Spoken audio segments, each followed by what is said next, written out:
Fall is a season of gathering that brings us together with warmth and color. So whether it's a birthday, anniversary, or a special event, celebrate your friends and family with a gorgeous bouquet from 1-800-Flowers.com. 1-800-Flowers makes it easy to find your reason and brighten someone's day with exclusive offers and great values on bouquets and arrangements. To order today, visit 1-800-Flowers.com/tune-in. That's 1-800-Flowers.com/tune-in. Expose yourself. Ooh. Show 'em what you're all about. Drag out. Hey, everybody, and welcome to Exposed, Dragged Out. Each week, I talk to some individuals who may have went home a little bit too early on a Drag Race franchise, but this week, it's Halloween, and I thought, why not bring on somebody that I see weekly? They didn't go home too early on Canada's Drag Race. They actually won Canada's Drag Race. This is the one, the only, Priyanka.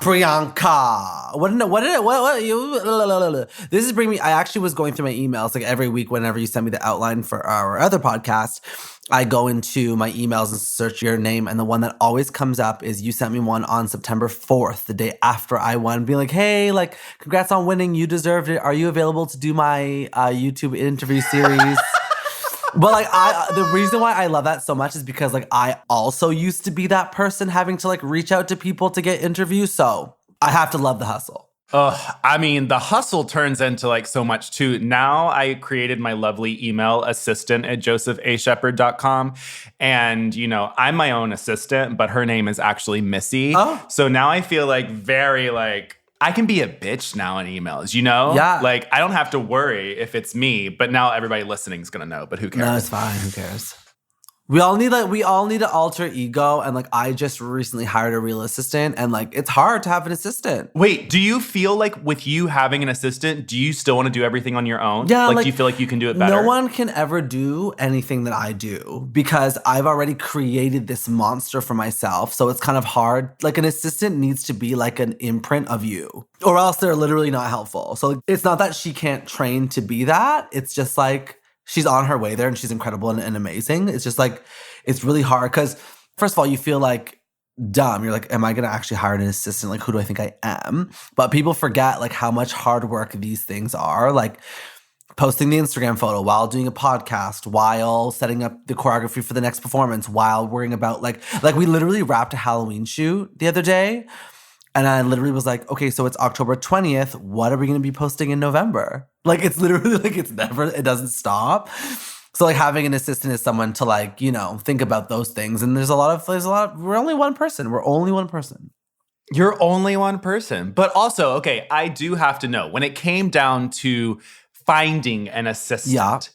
Also, I want to know this in the world of dating. Do you ever feel like you could potentially be used? Like, how do you siphon out the bad ones? Yeah, I what attracts me from my assistant and my partner is like, you want to know that they liked you or were interested in you before a drag race. And I know that you meet people in different forms and you never know, you could meet the love of your life after you won Canada's Drag Race. But the guy who I dated right after I won Canada's Drag Race was using me for my name. He was trying to be a politician.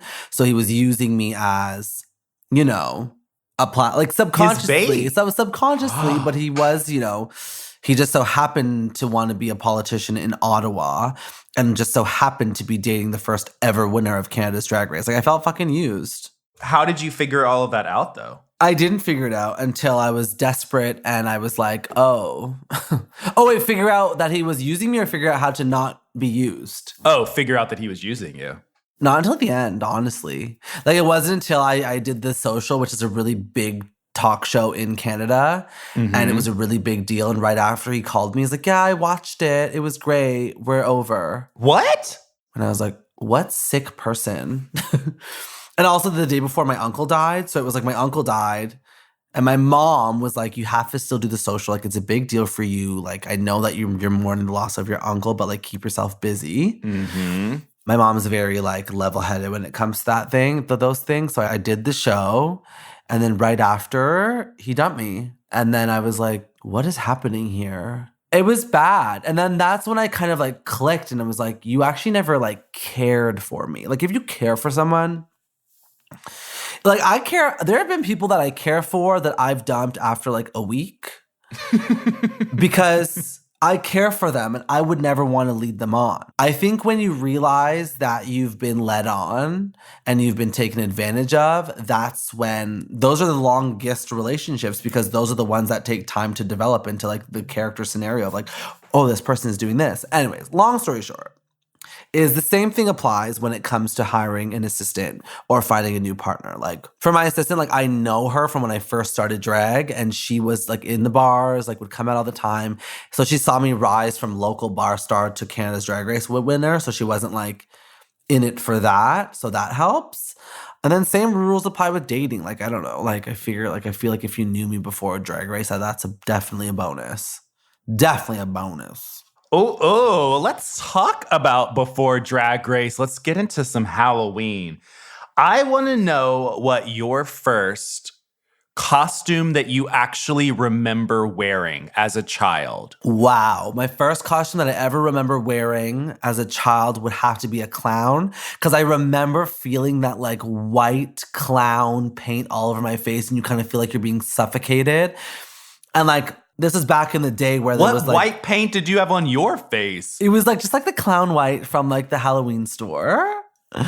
And you were suffocating? It was just like too much. It was like the smell of it was so harsh. And this was like back in the day where like you didn't know to like set your face. Like I was like 5 years old. Like I didn't have like translucent setting powder back in the day. This is like 95. Okay. So 95. Did you do it or did your mom do it? My mom definitely did it. I didn't do it. I was not that like femme when it came to my costumes because like a lot of our costumes were like hand-me-downs. Like the year before my brother was a clown, so this year I'm going to be a clown. So it's sad, but I also wasn't that like creative in my Halloween costumes because I think like what I actually wanted to be would never actually happen. So I kind of just like stayed quiet. Like I was actually thinking about this the other day. Like there was one Halloween dance where I just really wanted to wear a sparkly cape.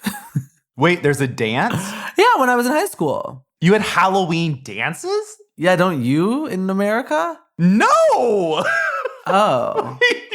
Wait, are you being serious? Yeah, like a Halloween dance. Not like a dance, like a choreographed dance, but like everyone goes to a dance. No. I mean, I didn't. Maybe others did, but I've never heard of that. Did you have like semi-formals or something? Like, or like proms? We had like winter formal and then like, which we called homecoming. And then we had prom, which we basically did for spring. Oh.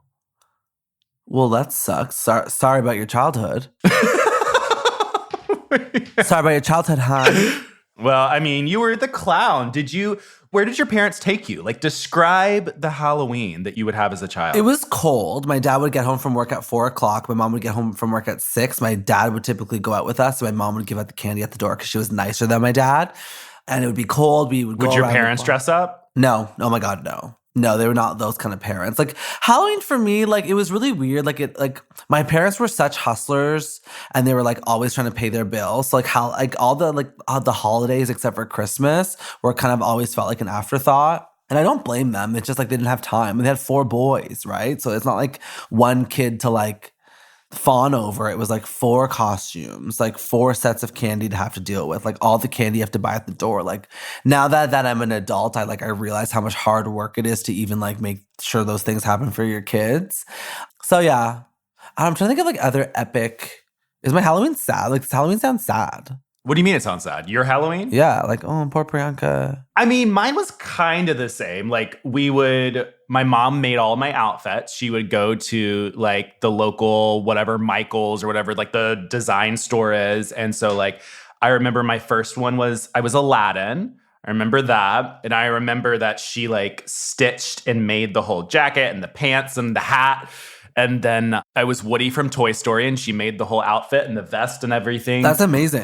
Did you love that your mom made the outfits, or did you hate it because the kids wore the store-bought ones? You know what? It never actually passed a thought in my head until recently. And I was like, because I just thought it was so cool to be like Woody or to be like, Aladdin. Like, I just thought that was the cool part. And we had a fireplace and I would put on a cape. I know Aladdin really didn't have a cape, but I would put on this cape and I jumped off that fireplace over and over to a whole new world. We put it on a record player and I'd be like, a whole new world, and just going everywhere. I fucking love that. I felt it. You felt it. But you never found your Jasmine, unfortunately. I mean, I had a Jasmine, but, she was a woman and, that really she was a lesbian. She was a lesbian. Yeah. And then my parents sometimes, it wasn't until I was a little bit older, then they started taking us to the gated communities and they'd like, let us go in. And that's where they had the big, yes, that's where they had the big bars. chocolate bars. Yes. What's your favorite candy? What was your candy that you stole at Halloween? Like you wanted to eat? I love gum, like Double Bubble or like I don't know why. I don't know why. That is the most I'm bizarre. obsessed with gum. Even now, like I love Sour Patch Kids, don't get me wrong. Like I love like chocolate. I love it all. But gumballs and Double Bubble, and having your gum and having it go a little bit of a stale and introducing a sweet tart to it, just like to re-up the flavor. Wait, are you the type of person who puts like the fruity stuff on ice cream? Do you like put gummy bears and stuff on ice cream? No, that's disgusting. But I do, like when I was like a frozen yogurt, I would get like a sorbet and like put like nerds in it so it's crunchy. Like I like crunchy things. I actually like that. It's like I need to do that now. Nerds and a sorbet. Yeah, just like a little crunch. But also about crunching is I forget what the word is called, but I have a phobia of crunching. Like when people are around me eating, it turns me into a demon. How do you deal with it, like with your boyfriend? It's bad. It's not good. It's not good. He knows I have it, so like I told him, don't get offended. It's not personal. It's just that it's annoying me. It's not you. It's me. I literally he was eating chips, and I put him on the other side of the couch, and I sat on the other side of the couch, and I put a pillow between us so I couldn't hear it. It's a real thing. Like, it's a real thing. It revolts me, and like, it doesn't matter who you are. It makes me I don't want to say unattracted, but like if it was a new person that I was dating, it would make me like unattracted to them. Yeah, no, 100%. Because I do the same thing with my boyfriend. I got to the point where like when we would eat together, I would always put on music. Like, yeah. I can't. Like, there's like certain times and there's also certain foods. It depends on the food too. Because when something is gushy, I hate hearing it like that wetness. I hate hearing the wetness, and I hate hearing their teeth clink together because they're still chewing the gushiness. Yes. Yeah. Yes. Yeah. I hate it. Like, and it's, or when do you ever have people who like bite their forks and stuff? Hearing that sound is awful. Yeah, hearing that sound is nasty. Hearing whenever someone shoves too much food in their mouth and they have to like slurp it in because they didn't that's fucking disgusting. Like, why can't you just make a smaller bite or something? Anyway, so this is something that I actually want to get like CBT for, like go to like cognitive behavior therapy for it, because like I don't like that it makes me revolted in my boyfriend and other people. Like even the other day we were eating dinner with my dad and he was like eating like a normal person does. Because the thing is like they're not doing anything wrong. They're just eating their food. Like they're not chewing with their mouth open on purpose or like chomping loud or whatever. They're just literally eating. But to me it's like daggers, like boom.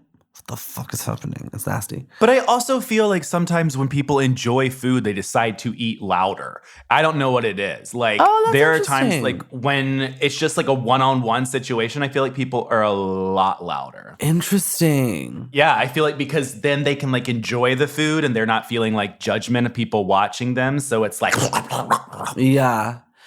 I don't know what it is, but I feel like that's scary to me. Like that's spooky. Like I think it's spooky that I'm wired to hate that. Like that's a Halloween special. Yeah, Halloween special. You're also wired to like horror movies. I know that you are the biggest fan of all. What are your like top 2 or 3? Top 2 or 3 would be Halloween Resurrection, where you can see cameos from LL Cool J and Tyra Banks. It's what made me actually scared. Like at night, I wouldn't be able to fall asleep because I would think that Michael Myers is downstairs. Like, and I would still watch it. It was like crack. It was literally like crack. I would just be like staring at it, like, oh my god, the remakes are very fucking scary, very scary. And I would say Get Out. You didn't say Scream? Scream is not scary. Scream is not a scary movie. Scream is, in terms of horror movies, is like the Disney Channel special that you want to watch every Halloween. But I'm talking shit that scares the shit out of you. Like, I don't worry that Ghostface is going to call me. I worry that Michael Myers is going to kick down at my door and just gut me like a fish. Scream is Priyanka, a franchise. we should have had you call people today as Ghostface. Oh, we could use like an app. Like a Halloween prank. What's your favorite? Yeah. Priyanka Candace Drag Race moment.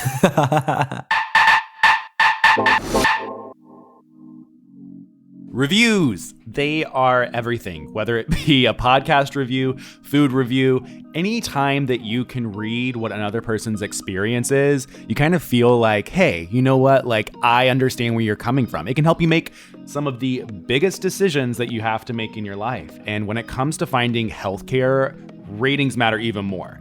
And that's where ZocDoc comes in. ZocDoc is an app where you can compare doctors by their ratings and read reviews from real patients, so you can find and book highly rated local doctors. It has been so eye-opening just to be able to see where I'm going to go before I actually go there, because I normally have always dreaded going to the doctor before I ended up using ZocDoc. So just download the free ZocDoc app, the easiest way to find a great doctor and instantly book an appointment. With ZocDoc, you can search for local doctors who take your insurance, read verified patient reviews, and book an appointment in person or by video chat. You never have to wait on hold with a receptionist again, because nobody likes the hold music. Whether you need a primary care physician, dentist, dermatologist, psychiatrist, eye doctor, or other specialist, ZocDoc has you covered. Go to ZocDoc.com/exposed and download the ZocDoc app to sign up for free. Every month, millions of people use ZocDoc, and I'm one of them. It's my go-to whenever I need to see a doctor. So now is your time to prioritize your health. Go to ZocDoc.com/exposed. That's ZocDoc.com/exposed and download the ZocDoc app to sign up for free and book a top-rated doctor. Many are available as soon as today. That's ZocDoc.com/exposed. ZocDoc makes healthcare easy. Do you remember the first horror movie you watched? Of course, I remember the first horror movie I've watched. It was actually Scream in my basement. Really? With my three brothers. It came out in 96, I think. So I was 4 years old or 5 years old. And I remember watching it. And that's when I fell in love with horror movies. I was like, this is so scary. I remember we watched it like behind my parents' back, of course. And it was like, I've never seen such a cinematic masterpiece. I remember being so obsessed that Scream 2 came out that I remember going to Blockbuster and like trying to find it, and it would always be sold out because it was new. And I remember finally getting my hands on it and watching it. Like I ran home from school and like put it into the VCR and watched Scream 2. And I remember being so like, oh my God. Like, I couldn't believe it. I miss that. Like, scary movies don't do that for people anymore. I don't think that, like, movies in general are, like... Obviously, movies are very exciting, but, like, there's not a lot of, like, physical labor to getting the things that you want now. It's, like... Back in the day, we had to, like, get up off of our seats to go to the rental store to rent the movie. And if it's not there, then we just simply can't watch it. Or when Britney came out with her music, like, if it was sold out, like, you couldn't listen to the album until you got it. Or even concert tickets. Like, if you wanted a concert ticket, you have to go your ass to a box office and stand there. But that's what made it so special to me. Now it's like things come out in theaters, but they also come out on our streaming services. We just have to pay for it, which is great. And that's the way of the world. But there's just something... And not that I want it to go back to that, but there is just something so special about, like, that's why I always remember Scream, because like that's why, and that's on period. I remember going to Blockbuster, and okay, this was the time when I was like 12, 11. I was starting to feel some oats. I was like, you know what? Do I like some guys? I may like guys. I don't know. So I would let my dad take me to Blockbuster, and I convinced him that I loved all the Jasons and all of the fucking Michael Myers. I was like, I love Halloween. I love Friday the 13th. But actually, I was just watching them and fast forwarding to see if there would ever be a dick. Because, you know, they always had boobs. Like, there was always sex scenes. No, seriously. I would just scrub through and I would like be a horny teenager and I would be like ready to go. And literally I'm like, just boobs, boobs again, boobs again. Where's the dick? And I literally thought that like the dicks were going to come, but they never did. There was this movie that my mom rented. It was like some rom-com. And there's one scene where they're like making love in a cave and you see the guy's butt. And I remember being like, this is me. Whoa. I literally was like, this is everything to me right here on this day. That's so funny, but they never show dicks. Yeah, they never show dicks. Have you seen, wait, did you watch the new Slumber Party Massacre? No. Okay, so it came out last week, and basically it was like made for TV movie at Sci-Fi, but it's so comical because you know how like girls are always overly sexualized? In like horror movies, they over-sexualize the guys. So there's like shirtless pillow fights, shower scenes, all this stuff. It's so good. I love that. I fucking love that. I need to see a good... I mean, it's also funny because like we're also trained to like normalize seeing boobs and butts of women in movies. So whenever you see a guy's, it feels like, have I been pulled out of the closet? Won the jackpot. Yeah. It feels like I shouldn't be watching it, but obviously I want to. Fuck. So if you were in a horror movie, I know that's your dream. If you were in a horror movie and they were like, Priyanka, the only way that we are going to offer you this role is if you go nude, would you do it? It's so funny that you asked me this question because in Canada, we have YTV's The Zone, which I talk about all the time. That's what I used to host. And there, when I was younger, I was watching a woman named Sugar on it. She was like so famous in Canada. Like her name was Sugar. And she was also on Kiss 92.5. She was like a radio host and a kids TV show host. And she was doing it all and she was everywhere. And her big thing was that she went to LA to go make her dreams come true and whatever. And when my friend Rachel, who's one of my besties, she called me and was like, hey, have you seen Mike and Dave Need Wedding Dates? And I was like, why? And then she's like, Sugar is in that movie and she does a full frontal.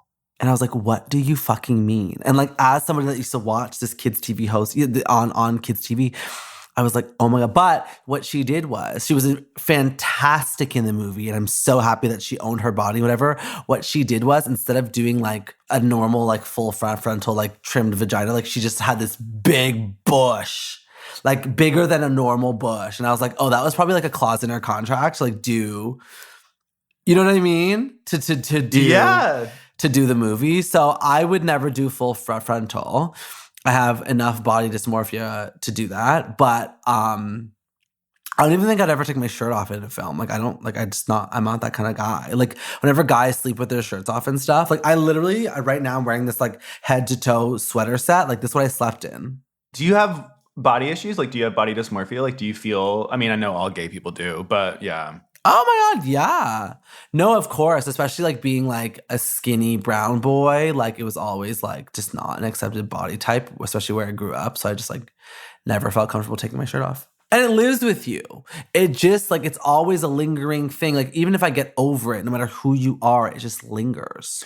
It stays forever. I remember like I was a chunky kid when I was younger and I always did the t-shirt on the pool. Like, you know, I'd always like wear the big long t-shirts. And then at the end of the day, I'm thinking back on it and I'm like, that was worse. Like who let me keep that t-shirt on? Like I know, but it was your safety blanket. Like, even when I'm swimming now, I still like get into the pool really fast because people stare, especially I wear a shirt. I'm dead. People do stare. People stare. Ugh, get out of my face. So you would never do full frontal, but would you do full frontal if they gave you a really humongous prosthetic penis?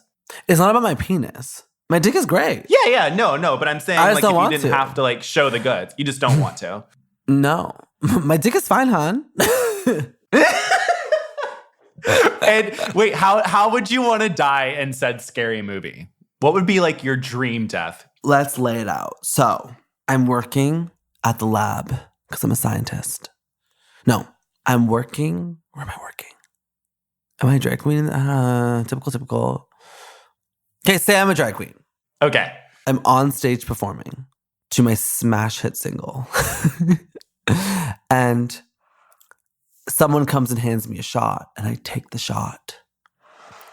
And I'm fine. Things are going blurry, but it's the end of my number, so it's fine. I go into my dressing room. And then all of a sudden, I pass out. And I wake up in a shrine of myself. There's wax figures. There's my old costumes that went missing at the beginning of the movie. And there he is. He's standing there. My ex-boyfriend who took advantage of me and tried to ride my coattails. And he's wearing my skin because he actually wanted to be me. Not get ahead in his life. He wanted to be Priyanka.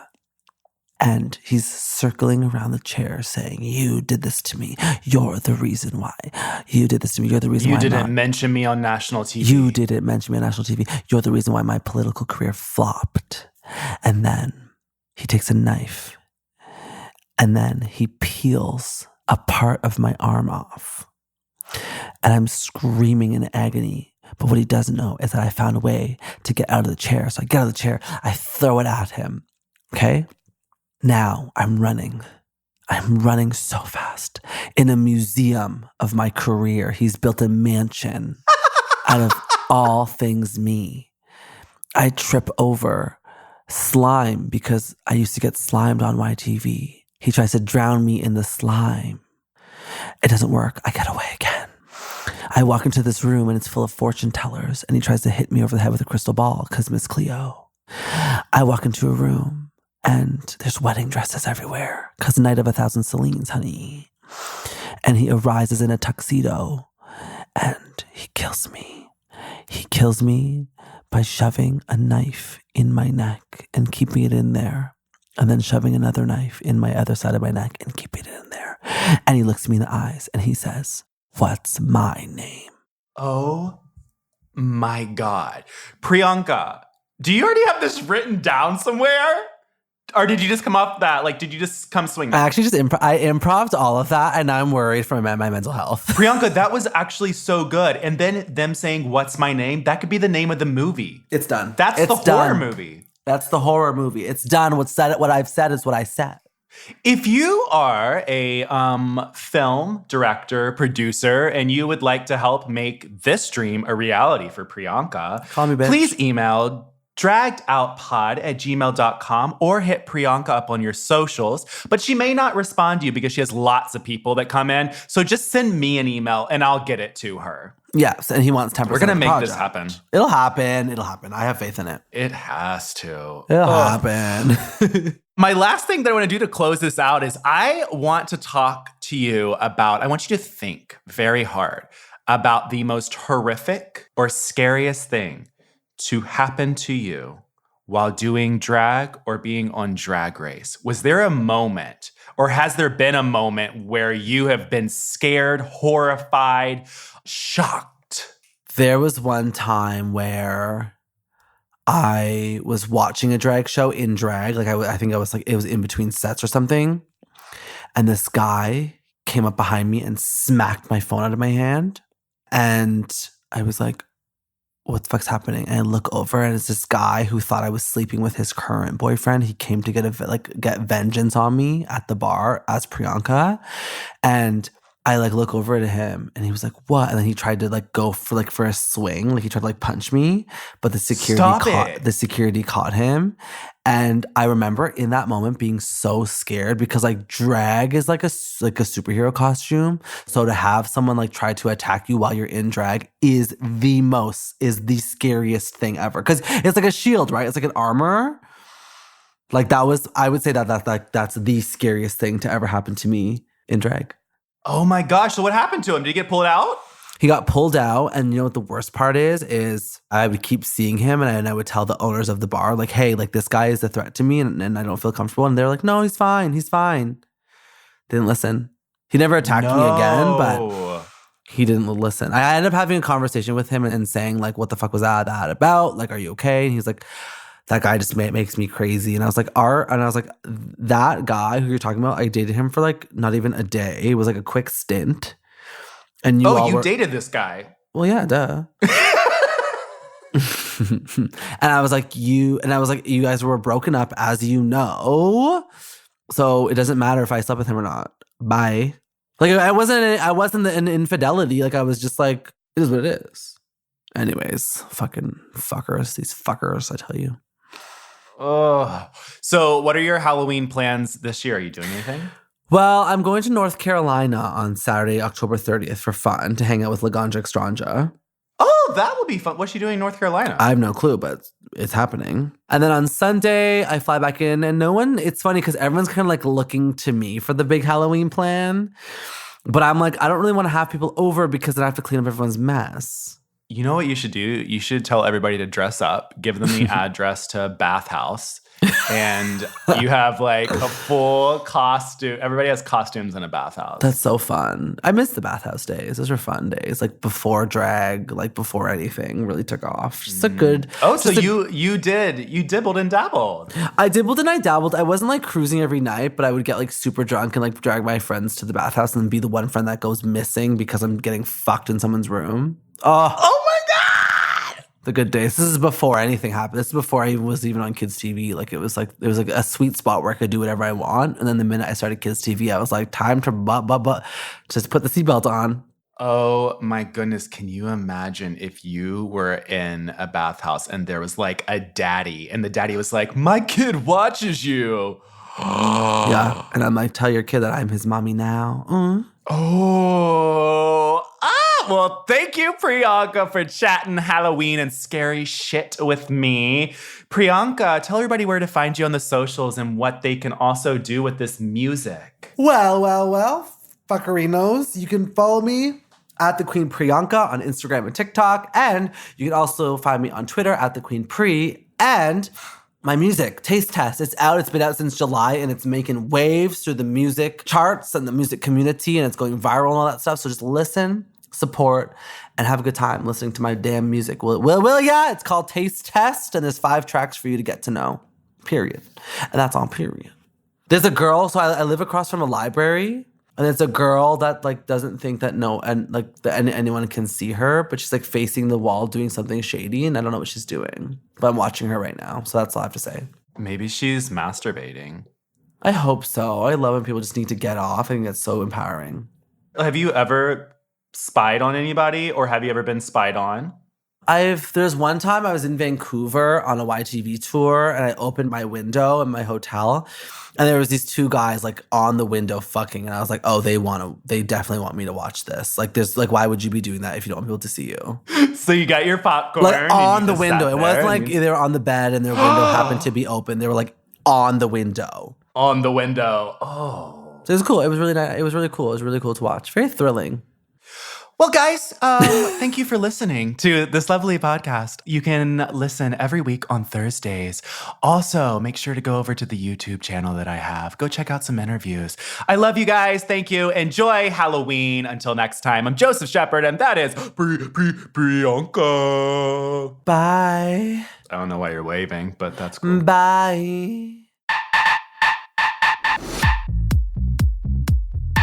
Thank you guys so much for listening to this episode of Exposed Dragged Out, brought to you by The Dip.